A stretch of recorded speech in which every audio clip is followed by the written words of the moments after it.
আপনার গুনাহের যদি গন্ধ থাকতো, গুনাহের যদি আমরা জানি ডাস্টবিনের ময়লার কাছ দিয়ে যদি আমরা যাই, নাকে গন্ধ আসে না? বিশ্রী একটা গন্ধ আসে না? অনেক সময় আমরা নাক চেপে ধরি না? গুনাহের যদি, মানুষের গুনাহের যদি আপনার দুর্গন্ধ থাকতো, তাহলে আমাদের মানুষের পাশ দিয়ে হাঁটতে পারতেন না, মানুষের দুর্গন্ধের কারণে। কারণ গুনাহ তো দেখা যাচ্ছে না। আল্লাহু আকবার। তরুণের তারুণ্য, যৌবন, জাস্ট অল্প কিছুদিন আল্লাহ তাআলা আপনাকে দিয়েছেন, সেটা সৎভাবে ভালো জায়গা আপনি ব্যয় করুন।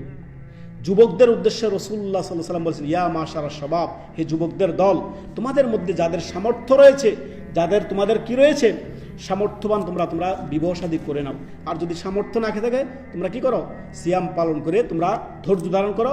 বিবাহ যতক্ষণ সামর্থ্য না হয় ততদিন পর্যন্ত সবর করো, সিয়াম পালন করো, সবর করো। দেখেন